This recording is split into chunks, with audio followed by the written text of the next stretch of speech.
8.7 million. That is the estimated amount of unique species that this Earth harbors. They're so vast and different, and yet we all share one thing in common.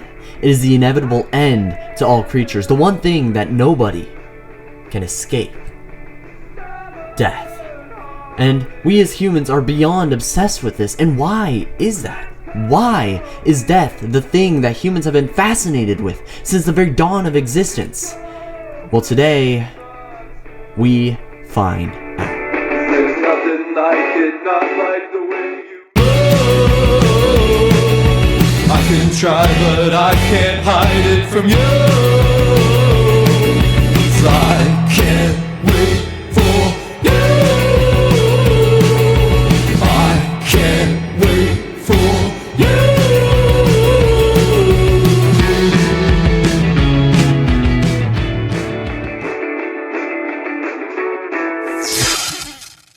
Before we even cover death itself, I'd like to take a look at the opposite of death.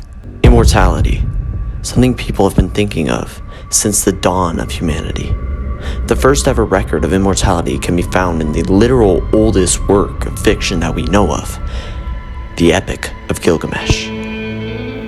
Written in around 2100 BCE or over 4,000 years ago, the Epic of Gilgamesh is an ancient Mesopotamian poem about the hero Gilgamesh, the king of Uruk, going on a mission to gain immortality after having angered the gods.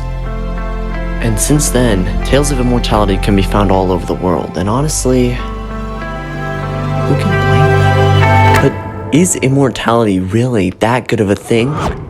Well, it depends.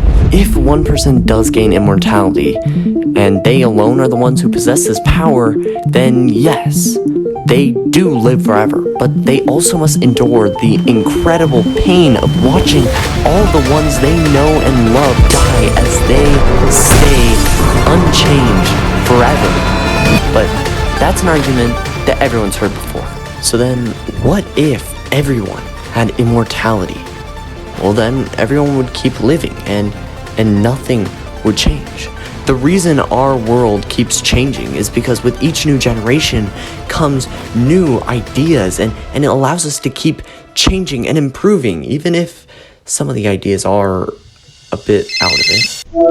Hey man, it's Freak Bob. Thanks for answering.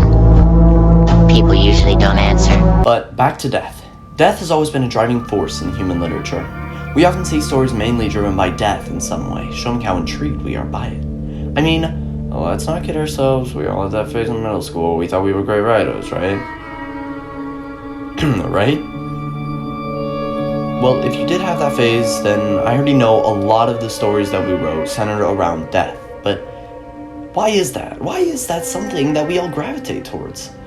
Well, I think a lot of it has to do with the fact that death is edgy and dark. And as teens, we try to emulate that. But this goes much further. The reason we perceive death as edgy is because that's the social norm. In all the most popular books and movies, death is a huge part of it, making the stories just that much more compelling. And therefore, our brains make the association that movie is cool, so death is cool. Okay, well, maybe not like that, but our brain does make connections, and at the point of us being most easily influenced, we just take it and roll with it.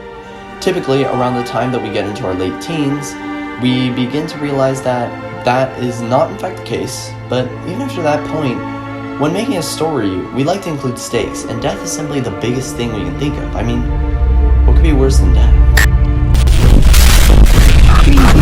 Okay, maybe there are a few things worse than death, but still, we tend to make death our stakes because it is very scary at the end of the day. We're all afraid of death. It's okay, there isn't anyone around, so you can drop the act. You, me, we're all scared of dying. We don't want this to end. And because of that, it just makes us feel more for the characters in the works of fiction. So there you go. That's just proof that people really are captivated by death. But we haven't even really gotten into the meat of it yet. What people find most intriguing about death is what happens after you die.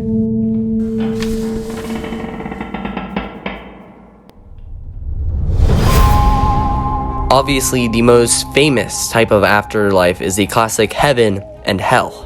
Beliefs of a system such as this are most likely impossible to date, but the oldest recorded form of it is once again found in the Epic of Gilgamesh. But we can also see it in places like Islam or Greek mythology, where in Greek mythology specifically, there is Tartarus, where the worst of the worst are sent to, and Elysium, where the people who have lived the best lives are sent. In Greek mythology, there is, however, a third place you can get sent to. It is called the Asphodel Meadows, and this is where just the most basic people are sent to, the people who haven't lived the most extraordinary lives, but, aren't horrible.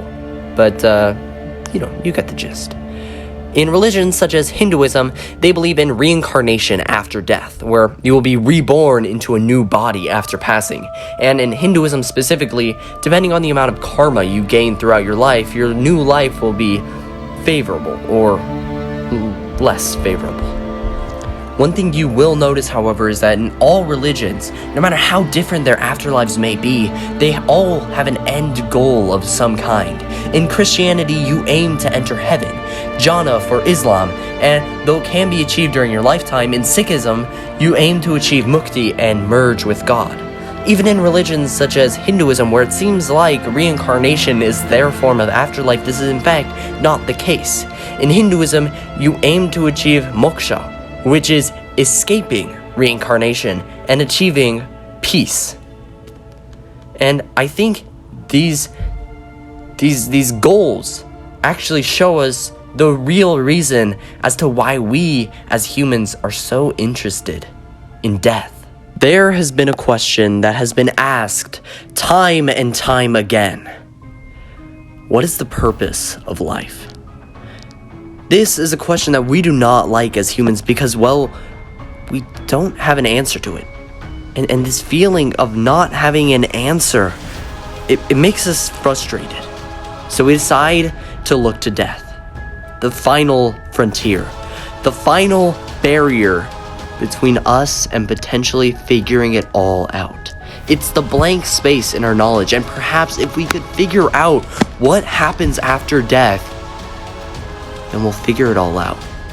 Figure out the meaning of life, the true reason we are all here. And with that being said, my name is 12, and that is why I believe death fascinates.